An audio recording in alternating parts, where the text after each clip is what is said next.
The truth is we just recorded fucking 20 minutes of this, and Jamie wasn't recording his side, so we have to do it again. Wait a second. Let's clarify that. I did record my side. My Zoom ran out of memory and stopped recording after 5 minutes. I don't want this to look like I didn't hit the record button, which I... He hit the record button, but then it just stopped. So we're going to have to redo this little intro bit, and then we'll really be cooking with gas.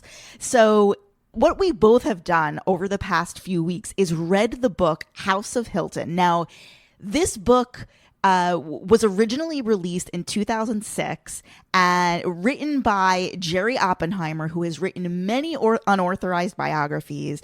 And this is it. This is the dishy tell-all written by a bitchy gay about the Hilton dynasty and the Richard sisters.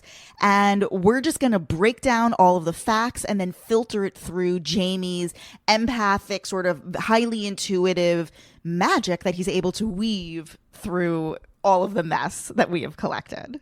Yeah, maybe bring some healing to the fraught Hilton Richards family lineage lines. I mean, have you ever seen a more dysfunctional family tree? I mean, there's a lot of dysfunction out there. I mean, it's kind of a classic all-American tale, right?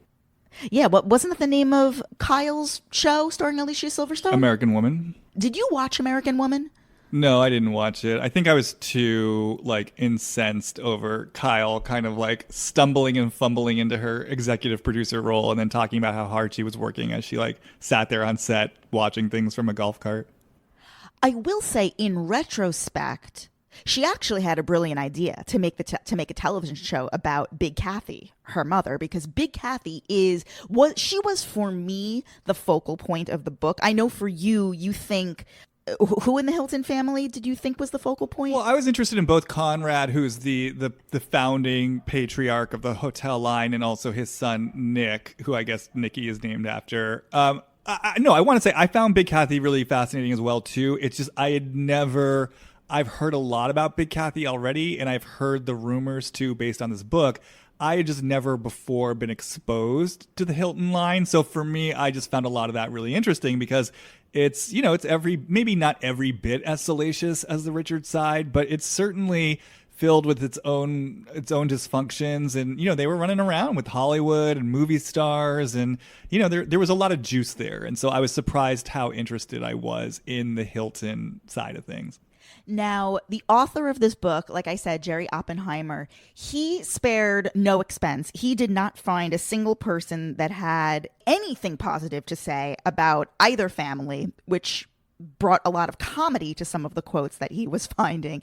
And all of the people interviewed are the third wife of the cousin of somebody who is related to, it's somebody who was there or there slightly removed from the Hilton family or the Richards family. And they really do provide some colorful insight and some colorful memories. That's what this book is made up of. He did not take the time to actually put this in any sort of chronological order. This is very much a lost, flash forward, flashback style of writing that could give you a little bit of vertigo.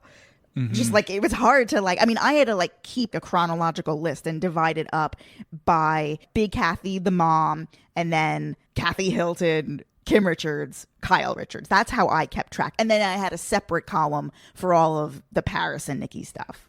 Well, and then strangely too, there's very little content about Paris Hilton.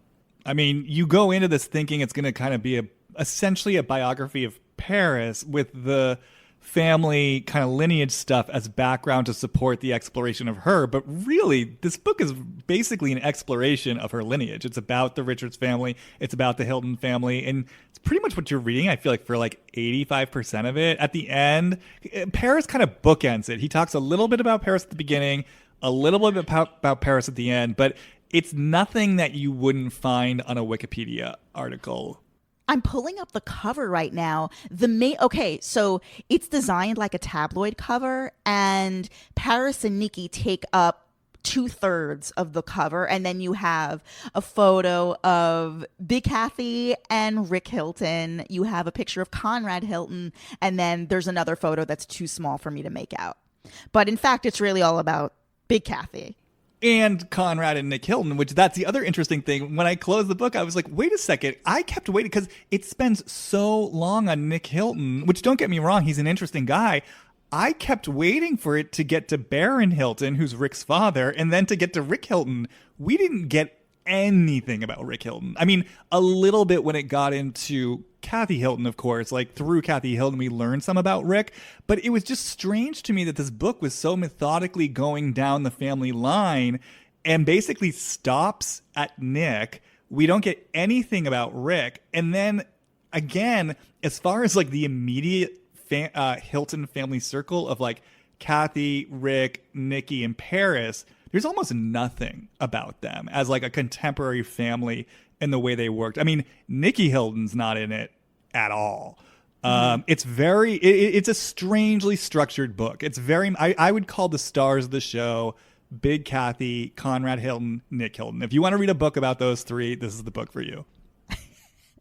And this topic has been requested by listeners of both of ours, particularly listeners of Jamie's, who, you know, he goes into these deep dives on specific people that are characters in the Housewife universe. And just to talk about, I guess we can talk about how this kind of came to fruition and why we're releasing this as a crossover. Yeah, well, because you would come to me, I think, with the idea of reading the book, and then we would talk about it on your podcast. And it just so happened that I'd really been fielding a number of requests from people of my podcast to go more deeply into the Richards sisters. And so when you brought that up, I was like, well, actually, I'd love to do that, but I've been planning on doing kind of a Richards-focused episode for my podcast. And so then you suggested, why don't we do this as like a crossover dual release episode, which is something I had just been thinking about, like as a general concept for my podcast. So when you mentioned it, I was like, all right, this feels synchronistic. So why don't we give this a whirl?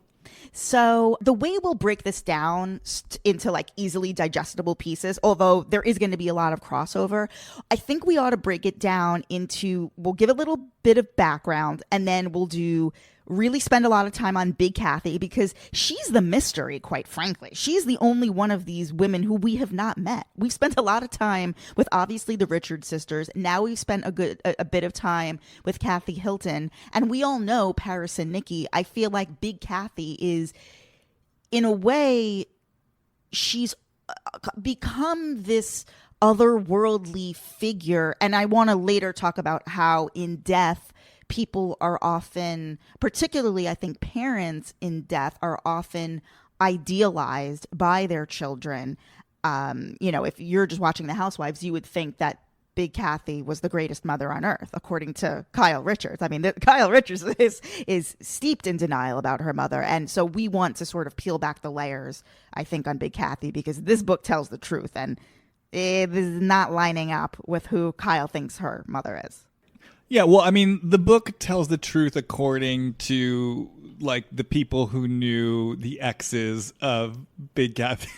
I mean, I do believe a lot of what's in the book, but there's definitely, like, I just thought it was interesting, for example, how Ken Richards, was his name Ken Richards? Ken Richards is Kyle and Kim's father. That's where the Richards name comes in. Her second husband. Right. And so, you know, it's so a lot of the information about that marriage, for example, is coming from Ken Richards' children, or from, you know, his second wife, or actually it would be his third wife after Big Kathy. And I just think it's interesting, for example, that those people will really frame the narrative as basically, well, my father Ken was just a perfect father and a great man until Big Kathy got her hooks into him, and she like ruined him and took him away from us and, you know, ruined his life. And I'm like, look, I am sure, as we'll get into, that Big Kathy was a nightmare, but in the words of Judge Judy, like, you picked her. And, you know, it was so interesting to me how everyone wanted to blame Big Kathy for being the one who sort of ruined all these men without ever really stopping to say, well, wait a second, these men chose to be with her. They saw who she was. They chose to get married to her, to be in relationships with her. They engaged in these volatile relationships and chose her over their own children. So it's like, I guess I'm just saying there's clearly a slant and a bias to the information that we're getting. What's fascinating, and it continues to be fascinating to me just with each day I'm alive, is how many people are from my home. It's not my hometown, but I guess you could say my general hometown is Long Island. We'll add another one to the list. Big Kathy is from Manhasset, Long Island, which is on the north shore of Long Island. I had no idea that they had these roots, and that Kim, in fact, was born on Long Island, and she moved the family. Ken really moved the family to Los Angeles because of Big Kathy's hopes and dreams for the children of becoming child stars. But we'll flash back to Manhasset, Long Island, when Big Kathy she's described as like a haughty drunk. Yeah, like the book just portrayed her as a very defiant, rebellious youth who wanted to do what she wanted to do when she wanted to do it. And if you tried to get in her way, she wasn't happy about it. So, one of the anecdotes that the book talked about was, I guess there was some moment in time where her parents went on some trip that she had wanted to go on. They didn't let her come on the trip. They were basically like, Big Kathy, you've got to stay put. You got to go to school. And so Big Kathy, as a demonstration of her righteous rage, skipped school and apparently painted like the entire interior of their home with this gaudy gold paint. And apparently her parents came back and saw the paint job that she did and barely batted an eyelash, because apparently they were just very kind of permissive and constantly turning a blind eye to just how just badly behaved she was. So it was a testament to just, this was a woman who didn't like to take no for an answer and truly was kind of like, I'm going to do what I want to do and no one better fucking stop me. The main things that drove her were, and things that she would pass down to her 3 children, were, number 1, above all else, you need to marry rich. Number 2, you need to know all about sex, how to perform sex, and she said literally in the best way possible.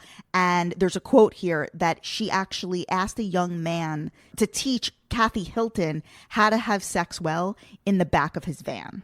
What do you think her relationship is to sex? Well, I mean, it's really interesting, right? Because we were talking about this earlier in the botched recording, but what I find so interesting about her is the fact that, as just discussed, she had this strong force of will. Like, this was a woman who just went after what she wanted. And as you're saying, in this case, it was usually men. And, the book talked about just how, like, she truly would be obsessive in her hunt. And, when she set her sights on someone, like, she would almost stalk him like a prey. And it was truly like she was out for the man. She was out for the wealth, and nothing could stop her. And what I found so interesting about that, though, was this contrast between, like, this woman who would stop at nothing to get what she wanted. But then, by all accounts, there was this whole other side to her, right, where she apparently was a performer in her own right. She wanted to be a singer. Yeah, and apparently she was actually good. Like, she was a really talented singer, and apparently, on occasion or at parties, she would, like, once she got a few drinks in her and she was a little lubricated and loosened up, she'd, like, risk singing. But the book talked about how she actually basically got stage fright, and it was very difficult for her to let herself sort of full-heartedly pursue acting and singing. Because another thing that was mentioned in the book is she did actually at one point enroll in dramatic arts. Like, she was in an acting school, I think, with like some other up and coming people who ended up becoming famous. I forget who it was. Yes, some hugely famous actor. I forget who it was. Somebody of like a Clint Eastwood type. Yeah, it's like, I almost want to say it wasn't Marilyn Monroe, but it was like that. Yeah, it was like some huge movie star. But so what I just thought was so interesting is, like, here you have this woman who, on the one hand, is this force of nature who won't take no for an answer, but then when it comes to these sort of creative artistic dreams, has this fear and sort of pulls away from it and won't go after it with the same level of ferocity and intensity. And so to me, in reading the book, I just got such a deep sense of, like, this is someone who learned, like, she has to go through the back door. Like, she has to go the long way around. It's like, I can get what I want through my sheer force of will, but it's going to be through other men. It's going to be through men. It's going to be through other people's wealth. It's going to be through my daughters. It's going to be through their success. And that there was something in her, I imagine, I feel was learned early on around like, I can't bring the full force of my intensity to like the things that I want in a really direct way.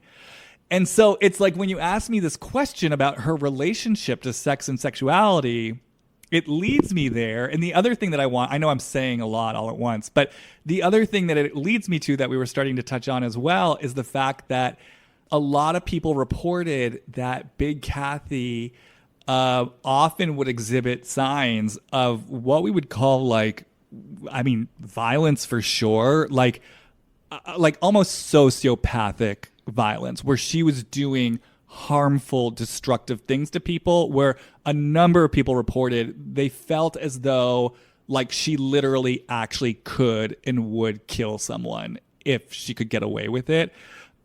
Which to me just suggests obviously there's there's some force of destructive rage in her that wants to kill when she doesn't get her way and when she's not happy with what's happening. And so when I put all these things together, I mean, look, I don't know what happened, but it just feels to me like my sense of Big Kathy is there was some sort of early experience of like wanting to bring that rage full force, not being able to, right? Like not being able to like, let's say defend her life or to like fight for her life.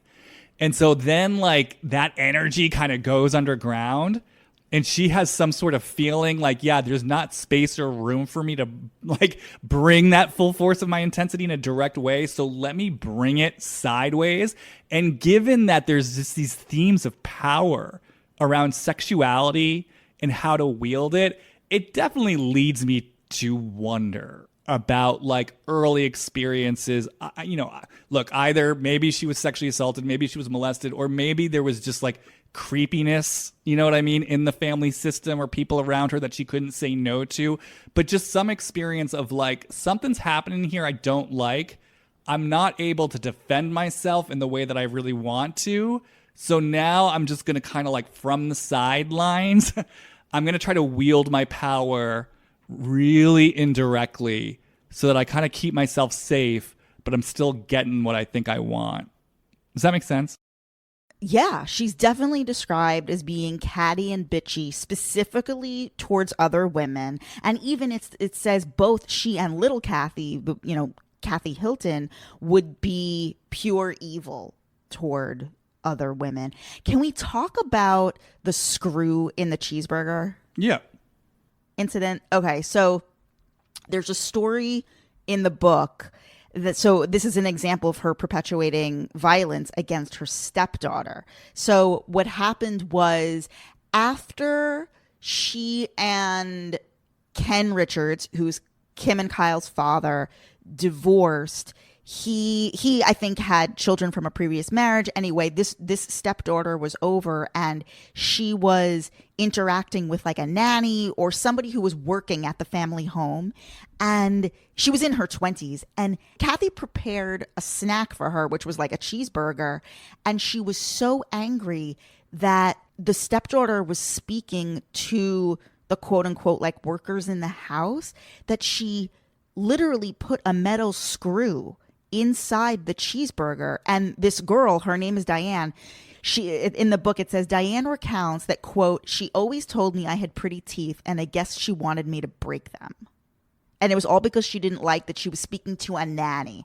Yeah, it's interesting. It felt to me reading it like any time Big Kathy sort of came up against, it's like anytime the honeymoon was over with these men that she was chasing, or came up against opposition or people who like kind of went against what she wanted for herself, it sort of would bring her into this core level of like murderous rage. And just the fact that she felt she had permission to sort of be this violent, that's kind of why I just get this sense. I feel like there was just some early experience where she felt that kind of like murderous rage of like, I gotta like fight for my life, or like it's like kill or be killed, but like wasn't allowed to go there. And so then it kind of like that rage has sort of stayed stuck and frozen in her system.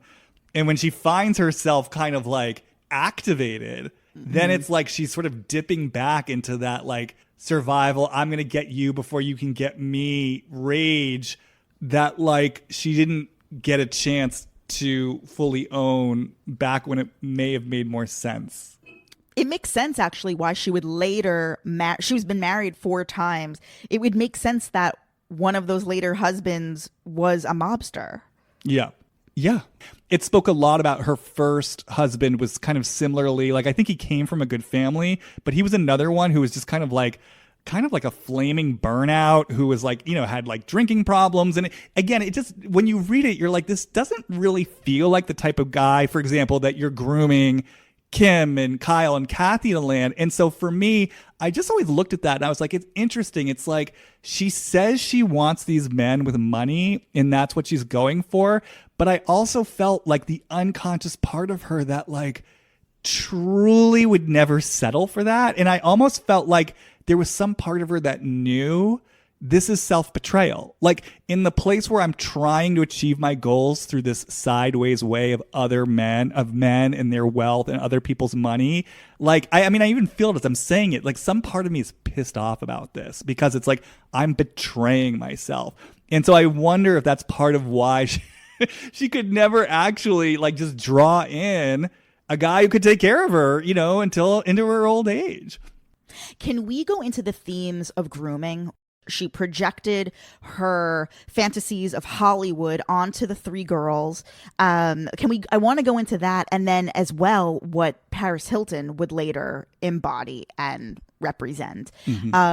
So backing up, she's described as being like a noisy, sloppy drunk. A lot of themes of alcoholism between Big Kathy and, of course, Kim Richards. Like it's very clear. As we move into Kim Richards, it becomes very clear where a lot of her issues may have lied. And like it's described that at age 12 and 13, she was driving the family car and picking the mom up from different bars. Yeah. And like driving her around. That would have to be absolutely traumatizing. Driving a car at 12 or 13. Oh, yeah. I mean, not to mention that you're like picking up drunk mom and taking care of her. Not to mention that Kim was supporting the family with her money. I mean, you know, I will say this.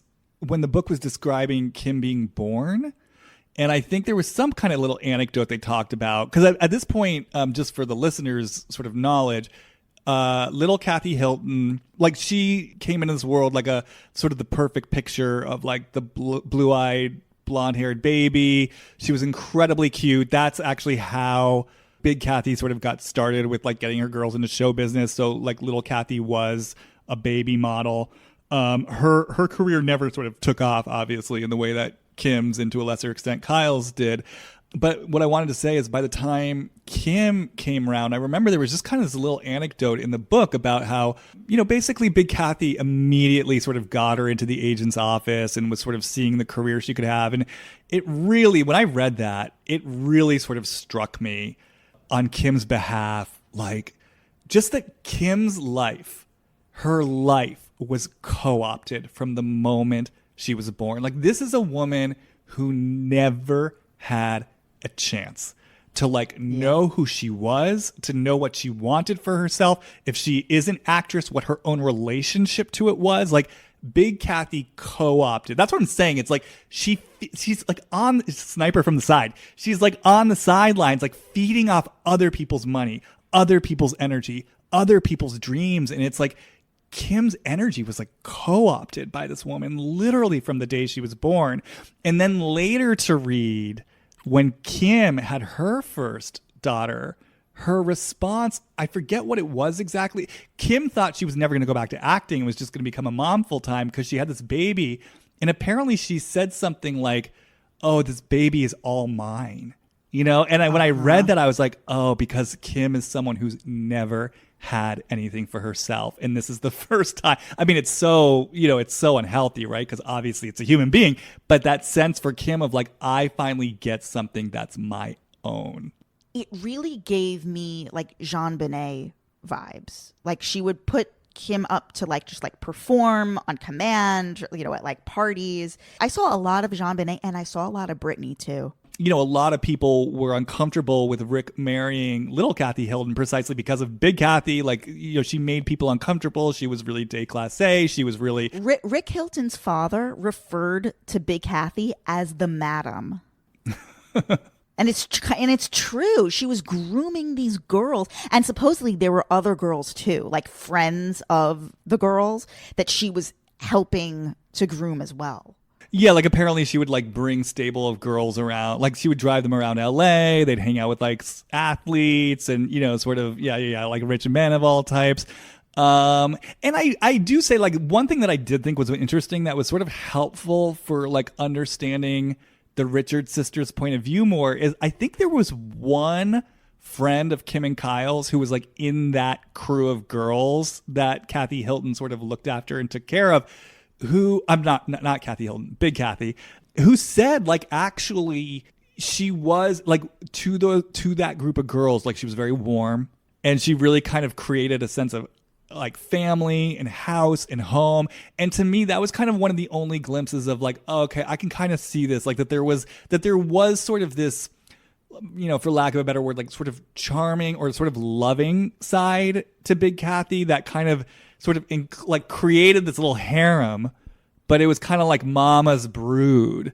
And I could kind of feel that sense of, even if it was like perverse and unhealthy, like there was love there. And I was like, okay, now I can kind of start to understand more how like Kyle, Kim, and Kathy maybe can't quite see past that sort of one layer or level of like heart and love that they felt from this woman. Yeah, just the way that the book describes it, like there was sort of this discrepancy between, you know, little Kathy knew how to cultivate this kind of good time girl, light and breezy facade, but underneath that, there was kind of like a really sort of steely will of like, no, I'm not giving it up. And there was sort of a control that she was exercising there. And there was sort of a power game she was playing. And it was just interesting to me because to me, that really did energetically match how I experience her on the Real Housewives of Beverly Hills, where it's like, yeah, Kathy Hilton does this great job. Like she's kooky Kathy, you know, and she's charming and she's funny and she's sort of, you know, a little mischievous and endearingly cheeky. But to me, I mean, this whole time, I've just experienced it as like very cunning. You know, my experience of her on the show is like, this woman knows exactly what she's doing. She knows how to kind of like, you know, my hands are moving. I'm pantomiming, juggling balls in the air. It's like the Kathy Hilton show, like the Kathy Hilton circus, like looks fun, sounds fun, feels light, feels playful, but underneath, like she's like stabbing you in the stomach with a knife underneath the table. And then like, if you try to say anything, it's like, oh, well, you know, it's just Kathy, just joking. Kathy's just fun. Little Kathy. But so it was just interesting to me to kind of like feel that energetic similarity and sort of what they described of her younger days as sort of, again, the good time party girl who like secretly is never giving it up. And just what I see as, you know, the woman, I think late 50s, 60s now, but like sort of the older married woman who, again, seems to keep things so light and playful on the surface, but underneath it, like she is in steadfast control of what she's doing. So I actually had not seen the Paris Hilton documentary. I think it's called like This Is Paris.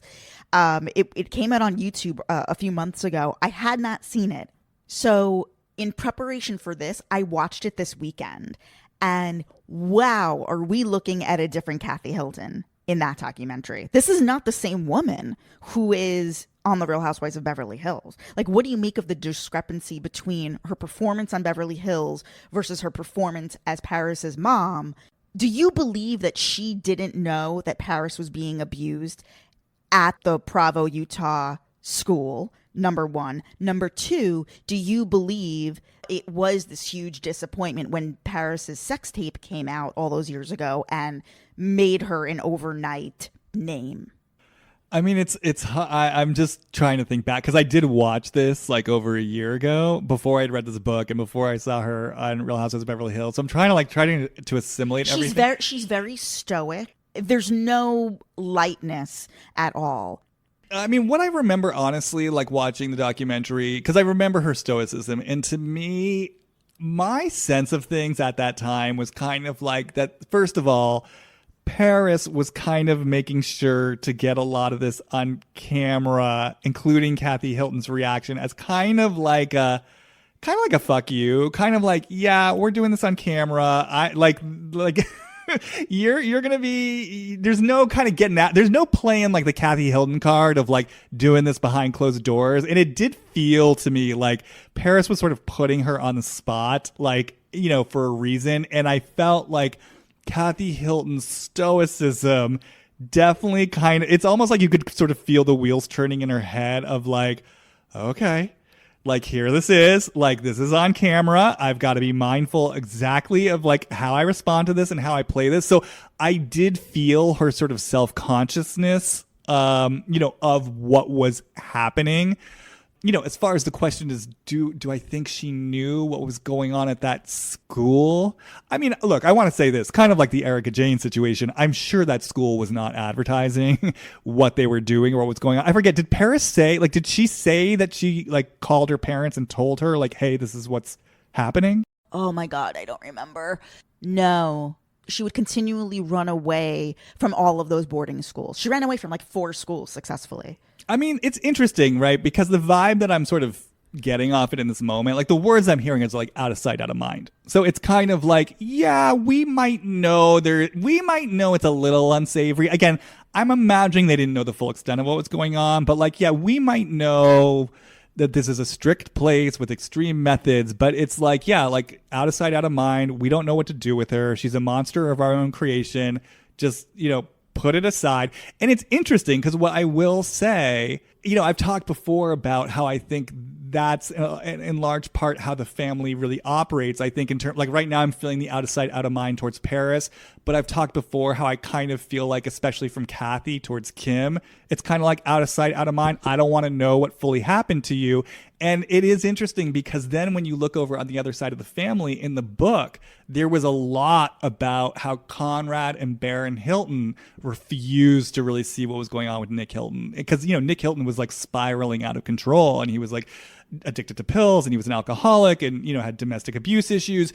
And, even after his death, it's like they just never really like, it talks about like his second wife talks about like basically imploring them, like, help him, like he needs help, come be there for him. And that they really just, it was almost like they couldn't let themselves even see or acknowledge what was happening. So it's just interesting to me, like on both sides of the family, you kind of see this pattern of, yeah, we're going to kind of set you up to be destructive in a way through, our negligence and, the way that we raised you. And then we're going to kind of gaslight you by holding you as like the dysfunctional, troublemaking child. And then we don't want to look at sort of what you're doing. We just want to sort of cart you off somewhere. Can't you just get better? Can't you just get sober? Like, we don't want to have to deal with any of this because then we have to deal with our part in it. And there's this really kind of, it was sort of one of the only touching scenes in the book where it talks about how after Nick Hilton finally died, and I believe like he basically died of a drug overdose, although apparently Conrad Hilton like covered that up in the autopsy so that no one would know. But essentially the book's saying he died of a drug overdose. And apparently like years later, Conrad Hilton paid a visit.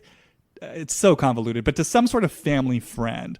And basically in the company, that family friend finally like broke down and acknowledged like, I was in competition with my son. Nothing he did was ever good enough for me. I basically fucked him up and like, I can't deal with it. And like, then he left. And like, that was the only time it was like ever mentioned or spoken of. Wow. And what about, I'm sorry, just to shift off of the men back to Kathy Hilton in Paris, the sex tape. I mean, this is right in line fulfilling Big Kathy's prophecy. Like she used to call her Big Kathy is now Paris Hilton's grandmother. And Paris speaks very glowingly and lovingly of her grandmother. Like obviously she was a child and she, they're playing black and white videos, from when Paris was a kid. And Big Kathy, I think, would often boast to people like Paris is going to be bigger than Marilyn Monroe. Mm-hmm. To me, I mean, honestly, like, I don't know. When I just sort of quickly drop in, it just feels like a twofold thing. Like, I kind of like, as Kathy, just sort of feel myself like, oh, brother. Like, you know, like, yeah, like, because this is the thing. And this was true on, again, it's so interesting how the families married each other. This was true on both sides of the family tree. That there was like this relationship to like sex and debauchery and like freewheeling good times and like using sexuality as like a weapon and to get things you wanted. But then there was also this pretense of like propriety. I mean, kind of in the way that it was like, yeah, little Kathy Hilton. It's like, yeah, I'm going to pretend to be this like wild, promiscuous girl, but like you're never actually having sex with me, you know? And I know on the Hilton side, at least, there was like, you know, Conrad was very preoccupied with Catholicism, even though like he in no way was acting like a good Catholic man. So what I feel from Kathy Hilton sort of towards Paris's sexualization in the sex tape is kind of like, oh, brother, like, this is embarrassing. Like, we're supposed to be better than this. It doesn't feel to me even like mortification. It's just like, oh, there she goes again. She's starting, as they say. But mixed with that, also kind of like, yeah, I'm aware that there's an opportunity here. So it feels kind of like both things at once. It's like, yeah, it just feels like both things at once. It's like, here she goes. Oh, boy. And yep, like this can create something. Now, what I think is so interesting, though, so if we're looking at kind of patterns through lineage, and just the fact that, like, yeah, Paris Hilton kind of wielded and used her sexuality as a way to, like, leverage her fame. What I think is so interesting about Paris, though, is the fact that to this day, she's not married. And that unlike all the other women, she actually is sort of generating her own wealth, like through her own businesses.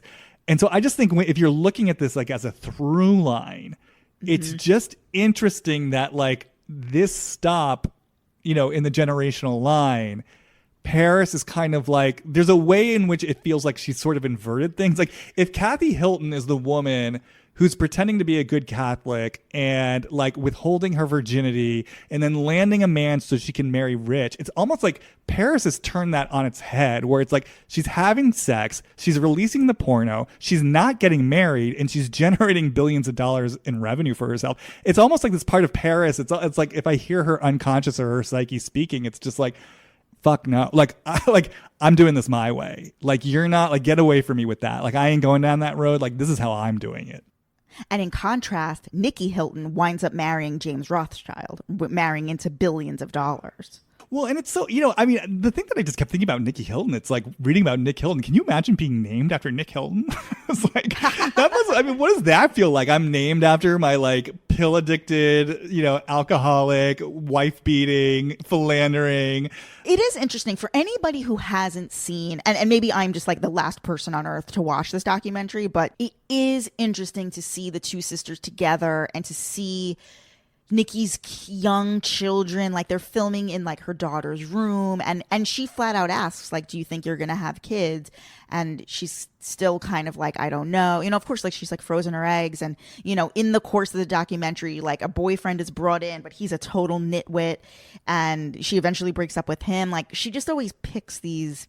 It's like if they're not, Paris just seems really controlling, and like she says like, yeah, I'm not gonna let somebody try to control me. And ultimately every guy that's brought into her life tries to control her, and like nobody can really handle the demands of what it is to be inside her life.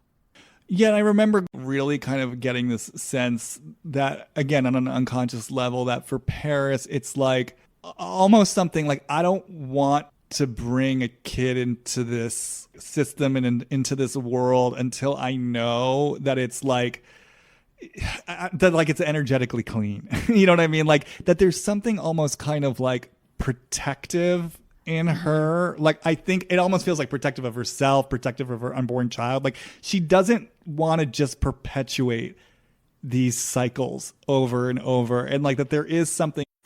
Fargo, the new virtual assistant from Wells Fargo, makes banking faster and easier. Like this. Fargo, what's my checking account routing number? And this. Fargo, turn off my debit card. And this. Fargo, what did I spend on groceries last month? And that's just the beginning. Do you, Fargo? You can in the Wells Fargo mobile app. Learn more at wellsfargo.com/getfargo. Terms and conditions apply. Your mobile carrier's availability and message and data rates may apply. Wells Fargo Bank, N.A., member FDIC. In here that's like, As just a sidebar to this same conversation, can you believe that Bethany worked for Kathy Hilton and used to babysit Paris and Nikki? I mean, it seems so on brand for Bethany. I mean, just to like worm her way into the rich family. Yeah, it's just like, I'm sure she talked a lot about it at the time. I babysit for the Hiltons, Oh, yeah, I know them. I know Paris. I know Nikki. They're getting me to this party. I used to babysit them. I mean, how funny is that? All roads lead back to Bravo. Every road leads back to Bethany. To Bethany Frink. She's the creator of the universe. When we die, the curtain lifts and there's Bethany. What is a more powerful force, Bethany Frankel or EJ Global? Or is EJ Global part of the Bethany puppetry? No, I think EJ Global is like the entire universe. And Bethany is the planet Earth and EJ Global is the solar system. Which now it makes sense that they butted heads when Bethany was on Beverly Hills because it was their power struggle. Bethany was so incensed to be in the presence of the true omnipotent force of EJ Global. That is, I have to tell you, that season, which was Erica Jane's first season, those like 2 episodes are my 2 favorite episodes of The Real Housewives of Beverly Hills. When they go to the Hamptons and it's like Erica Jane's like second episode, maybe it's even her first episode. It's the first episode where she meets the cast. She's immediately shuttled to Bridgehampton to Bethany's house, and she's showing Bethany the video for Painkiller, and Bethany's like, I don't get it. So what's your brand? What's your brand? What's your brand? And then Bethany like has a meal for the cast of Beverly Hills, and Lisa Rinna has to leave early because she shits her pants. It is the most fun crossover of all time. Well, it would be interesting to revisit it now. Everyone must go back to those 2 episodes. It's so good. After a long day of work, school, errands, how satisfying is it to get into a new show or movie and have that to look forward to every night? I just found out about this thing called Acorn TV. It is the largest commercial-free British streaming service that has original shows, exclusive premieres, like mysteries, dramas, comedies, and they have new releases every week. You will literally never run out of content. The shows are so good, and honestly, they are a fraction of the cost compared to most streaming services. It's only $5.99 a month. So let me tell you about these 2 shows I am loving. The first is called My Life is Murder, and it stars Lucy Lawless, who any self-respecting listener of this podcast certainly remembers from Xena Warrior Princess. It basically follows her as a fearless private investigator solving baffling crimes plus everyday life issues. I love it. I love Lucy Lawless. The other show I've gotten into is Midsomer Murders, the long-running detective drama set in modern-day England. It's a must for British TV fans and is back with brand new episodes that can only be watched on Acorn TV. You can try Acorn TV free for 30 days by going to acorn.tv and use my promo code HOTTAKES. Just remember to enter the code in all lowercase letters. That's acorn.tv, code HOTTAKES, HOTTAKES, and get your first 30 days for free. Okay, now, final thoughts here about Kim Richards before moving on to Kyle and also the father. Very interesting that Kathy Hilton wanted to set Kim up with Donald Trump, and Kim, in fact, did go out with Donald Trump, but she rejected him. That's interesting. Another member of this universe. She married Monty Brinson, who was talked about on Beverly Hills quite a bit in the early years. Wasn't he on it? I think he was on it. Yeah, Monty was on it. Ultimately got pregnant by him and had the shotgun wedding. Big Kathy told Kim to give the ring back because it wasn't big enough. That child she has is Brooke, who we would see on Housewives. Remember in the early days of Beverly Hills how every one of Kyle's party had that big fat burger truck? Do you know the connection there? Like why that truck was always there? Yeah, there's it's like a Fatburger heir or something. Kim's daughter, Brooke, married to one of the heirs of Fatburger. That's why that truck was always there. Just funny, like as if they would need the promotion. What I find interesting about all this, though, it's like, again, just from that notion of kind of the sideways pursuit of like your life's bounty, it's just so interesting to me that, like, for example, Kim was actually a successful working actress who at one point, per the book, was earning 7 figures. And it's like, it's just so interesting that even though Kim was generating so much success as an actress, there still was this kind of like directive of go find a wealthy man. Like, you would think that if she were generating the success for herself, it's like, go off, like cultivate that, be a movie star. But what I also thought was interesting, I mean, I guess in some ways it's also indicative of the times, because per the book, when it gets into the Hilton stuff, like when it talks about, I think, was it like Elizabeth Taylor, for example, whom Nick was married to, it talked about, like, when she was at the start of her career and again, like having success, apparently she was itching to find a man and to like marry wealthy. So it was really striking to me to read about these different women who were already achieving like really deep success for themselves. And yet, despite having kind of independent wealth and the capacity to earn and create great lives for themselves, there still was this orientation to like, well, I got to find a rich man to take care of me. I wonder if it's because ultimately the woman, whoever the successful woman is going to have children and not be able to work. I don't know. But I still think, like, what's interesting, though, about even the difference between Kim Richards and Elizabeth Taylor, for example, is like, Elizabeth Taylor was still, she was at such a, like a certain upper echelon of success. Whereas Kim, it felt like there was still so much room for her to grow. So it was just, again, I just found it so interesting that, in Big Kathy's world and in the Richards world, it wasn't like, go Kim, go, become the next Elizabeth Taylor, and then get married. It was like, okay, like, this is great. We love the success. We love the lights. We love what you're earning. But like, by the way, the real mission here is you better still go nab, a wealthy man, even though you're generating all this success for yourself as an independent woman. The final note of Kim Richards' trauma that I do want to bring in here. So all of her marriages ended in divorce. So at one point she had this boyfriend, John Collette, and he was like a Bernie Madoff type. He was shot in the head outside a deli in the Valley, and she was on the phone with him at the time of the shooting. She just can't catch a break.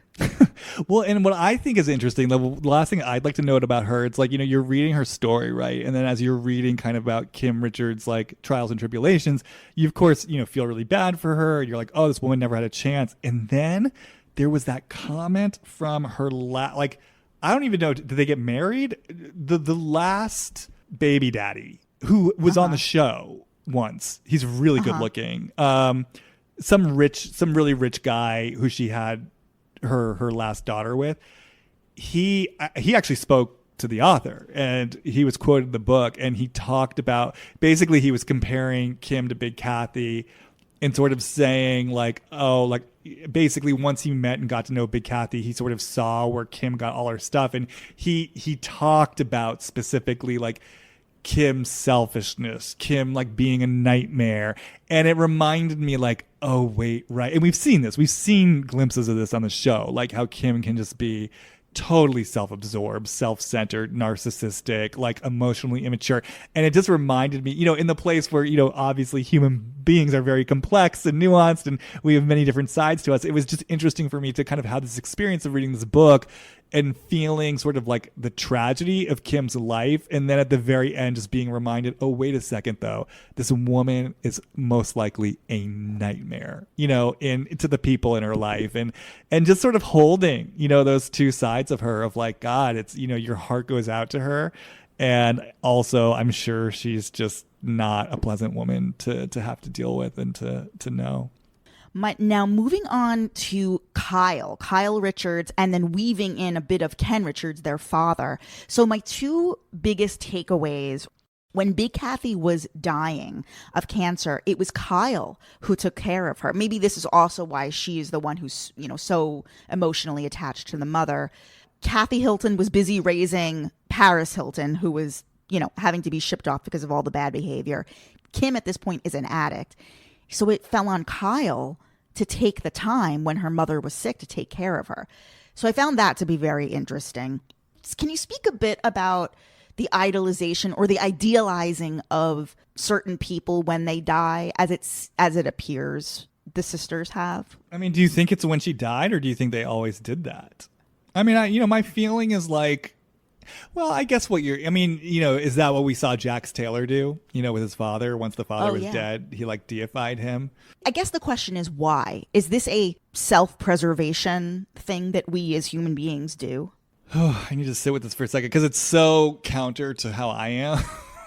So it's like not something I've ever really sort of stopped. I mean, it's more like when I think about Jax and his dad. I mean, what's interesting about Jax though is it's like also it's in opposition to his mother. So it's like he deifies his dad in death and his mother is the monster. And I think in Jax's case, it feels like that kind of push-pull of the deification and the demonization. It feels like it's a buffer from him having to feel things more deeply. So it's like if he evened it out, right? And if he were willing to see that his dad was flawed, and if he were willing to see that his mother, is a human being who's sort of trying the best that she can.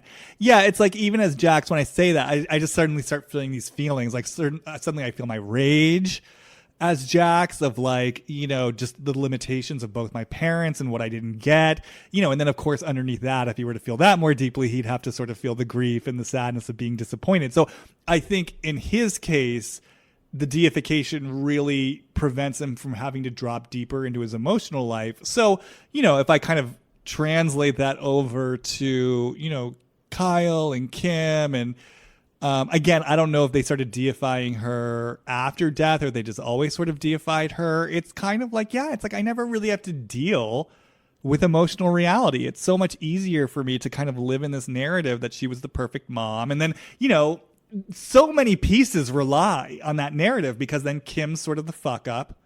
I'm the good one as Kyle. Like I'm the one, even when you said like Kyle's the one who's sort of taking care of her, like the flash I got was like, oh, and then she gets to be the good favored daughter, which there's just seems like there was so much of that in that family of like, I mean, the book even said that like Big Kathy would like have them kind of compete against one another, that she'd pit them against each other. Yes. So, I think it's clear like all of them wanted to be the favorite. So, Kyle gets to be the favorite, taking care of mom, to the very end. And there's a charge that she gets out of that. And I think that if Kyle were to take Big Kathy off her pedestal and to really see her for whom she is and see like, holy shit, like my mom pit us against each other and was playing these games. It's like, she's got to feel stuff that I don't think she's been letting herself feel for her entire life, including, by the way, and I think this is true of Kathy Hilton too, just the ways that she let Kim take the fall for a lot of stuff. The way that Kim got cast as the fuck up and sort of like the albatross around the family's neck. I think, there's a part that Kathy and Kyle played in that. It served them because, again, they get to be the good daughters. And, so I think there's a lot there that Kyle gets to kind of not look at and avoid if Big Kathy's just like the amazing, strong matriarch who like raised her daughters the best that she could. I want to move into a little bit deeper about Ken Richards, the father, and his relationship to the girls. So my view, I read him as being like a good man, a good father. Just like on paper, he seems like a good guy. He wanted to adopt Kathy, little Kathy, but Big Kathy wouldn't let him because she wanted complete control of her. And they lived in a house, Bel Air. He built this house for Big Kathy. Eventually, Big Kathy started spiraling, drinking heavily, cheating. At one point, they thought he was going to have a heart attack. And in fact, their divorce took 9 years, like Bethany and Jason style. And he made his girlfriend, before they got divorced, he was in a new relationship, made his girlfriend power of attorney so Kathy wouldn't have any control. I found that interesting. But what's most interesting is about this house. So the house that Ken built for them and raised the girls in, the original, do you remember the season 1 house that Kyle and Mauricio lived on? Oh yeah, I'll never forget it. Lived in? Yeah, that dark house. That house was on the same street as the house that she grew up in, Oh, really? the one that Ken Richards built for them. And eventually she moved maybe like a little bit further away. But a few years ago, when she and Mauricio made that big move to Encino, she made such a big deal about it because I think that's the furthest away she ever moved from her childhood home. Oh, so meaning the house that Sutton's now in, you're saying that was still kind of really close to the other two homes? Yes, still in the vicinity. Okay. Isn't that interesting that she would live on the same street as her childhood home? This is my town. I'm born and raised in Beverly Hills. Beverly Hills. This is my town. What I thought was so interesting, I mean, this is kind of connected to what you're saying. There's one, sister of an ex or whomever who basically just said like the Richards sisters were so mean. And when I read that comment, it just so reminded me of like early era Real Housewives of Beverly Hills Kyle, and just what a mean girl. Like Kyle truly was. I forget this sometimes. She was one of my least favorite housewives those first few seasons because she felt so mean. And she's, I give Kyle credit. Like she's savvy, and she pivoted like after season 2 when she got all that flack for how she treated Brandy and game night. Kyle pivoted in a major way. And I have to say, she kind of fooled me a little bit. I feel like now that LVP is gone, it's really created more space to see Kyle for whom she is and how savvy she is as far as like kind of playing that producer role. But why am I saying this? I guess it just reminded me, like I said, that there really is this sort of mean streak in Kyle. So when I hear you talking about her kind of staying so close to home and the way she reveres Big Kathy, I mean, to me, it all kind of tracks. It just sort of feels like, yeah, she was just really indoctrinated into like the cult of Big Kathy, and that it was sort of a cutthroat, catty world, and it was sort of all about power and competition, and that it is something that she really kind of, I mean, this is the thing that I want to say that's coming to me in this moment, kind of like what I was saying earlier about that one sort of girl who reported that Big Kathy created this loving kind of hearth and home. It's like you got to realize, I think for someone like Kyle, who, by the way, does seem connected to her heart and has created her own kind of really heart-based family unit for her daughters, I think there probably really is kind of something almost inextricably linked for her between kind of love and closeness and collusion and meanness. It's like us against them. So I think that she's really kind of put this whole experience on a pedestal, and that there is something so deeply connected to where she comes from, and it's also kind of like the source of her limitations as well. It seems like after the divorce, the girls maintained a good relationship with Ken Richards. 2 of them. Because the book really talked about how like Kathy really kind of wanted nothing to do with him. But isn't it interesting that they never talk about him on the show? That's what I think so interesting. They've created this narrative. Kyle has said repeatedly, our mom was a single mom. And it's like, it's not true. She was a single mom of her own creation. She eventually kicked this guy out so she could turn it into Animal House. And also, this was related to Ken Richards. Because he ended up like really broke, right? And barely able to take care of himself, and he was sick. And like apparently went to Kathy and Rick Hilton and was like, can I borrow money just so I can pay my medical bills? And I think, I don't know if we explain this to the listeners, like, yeah, he was ready to adopt Kathy Hilton as his own. And like